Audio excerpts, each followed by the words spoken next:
बताना है, वो बड़ी अजीब बात है कि जो आदमी दरवाजे के बाहर है वो दरवाजे में अंदर आना चाहता है, जो अंदर है वो बाहर जाना चाहता है। तो ये कंवारे लोग हैं, उनकी एक पुकार जिसको कहना चाहिए। मैं तो पता नहीं, अब उन्होंने शायद शादीशुदा लोगों की ज़िंदगी देखी नहीं, क्योंकि आदमी बहुत दौड़ दौड़ के आता है और छलांग मारता है कुएं के अंदर, फिर 100 छलांग मारता है, बाहर नहीं निकल सकता फिर। ठीक है ना? तो बात सुनिए, बात यह है कि तजर्बा जो है ना वो बहुत बड़ी चीज़ है, और जादू वो जो सर पे चढ़ के बोले। तो ये तो ऐसा जादू है,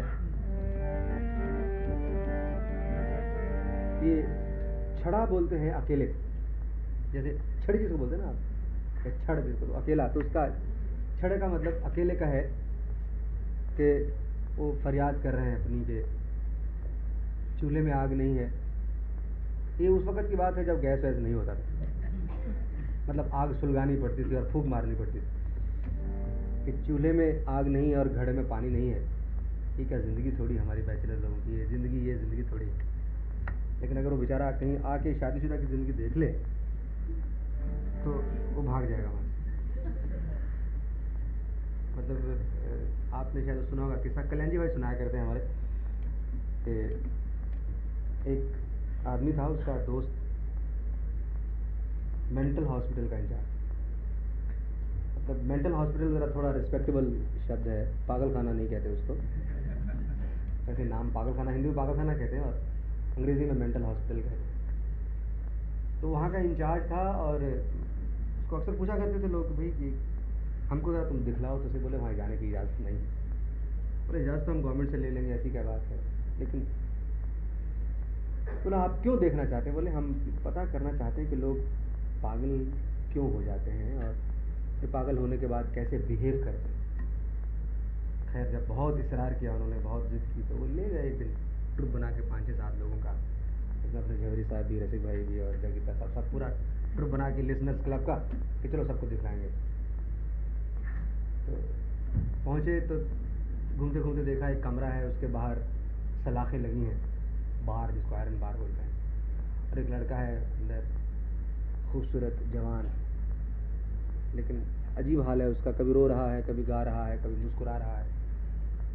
तो उन्होंने पूछा डॉक्टर साहब को, डॉक्टर साहब इसको क्या हुआ? बोले वो कुछ नहीं, पुराना किस्सा है यार, इसको एक लड़की के साथ प्यार था, वो कहीं दूसरी जगह शादी करके चली गई, ये बेचारा गम में पागल हो गया।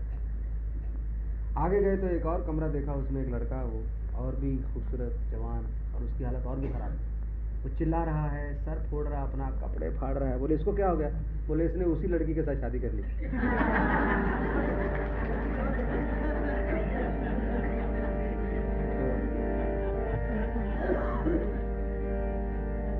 तो अब ये कौन कहाँ खुश है इसका कुछ कह नहीं सकते आप।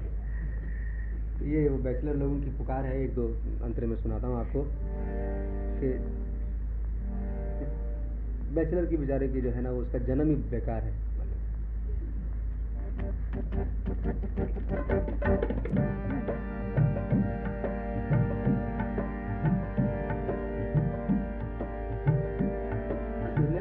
करे ते बिच पानी, थोड़ा बिठा के भैया,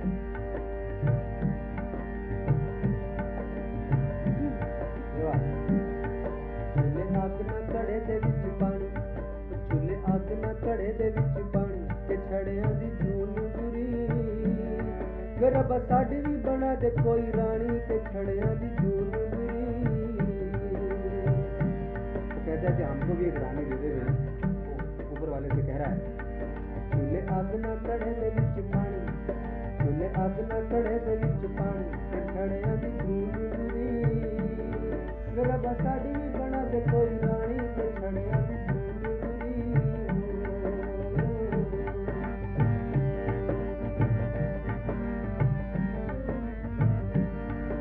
कहता है कि ऑफिस का काम करके घर पे आते हैं और चूल्हा जलाना पड़ता है, रोटी भी आधी कच्ची आधी पकी खा लेते हैं, और जो मैरिड दोस्त हैं वो मज़े बना रहे हैं।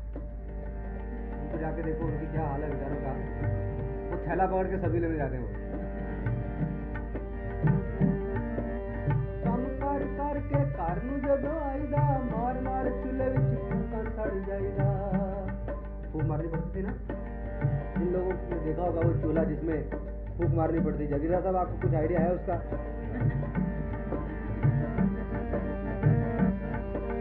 काम कर के घर नूं जदों आईदा मार मार चूल्हे फूकां सड़ जाईदा।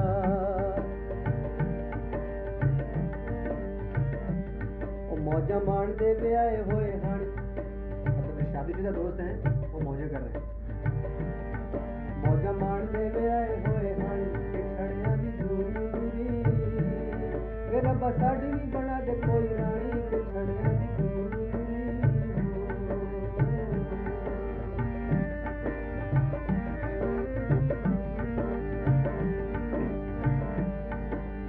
इको एक वोटी बोलते हैं बीवी को, मैरिज जिसको बोलते हैं हम लोग। एक ही बनवा, एक ही एक मांगते, तुमसे ज्यादा का सवाल नहीं है।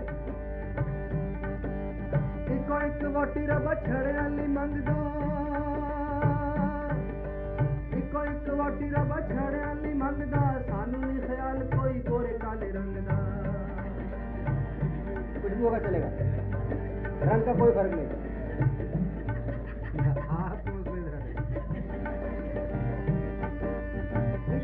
वोटी रब्बा छड़े वाली मंगदा, सानू नहीं ख्याल कोई गोरे काले रंग दा।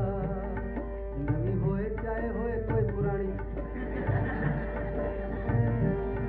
नवी होए चाहे होए कोई पुरानी, छड़ियां दी दूरी, वे रब्बा साडी भी बना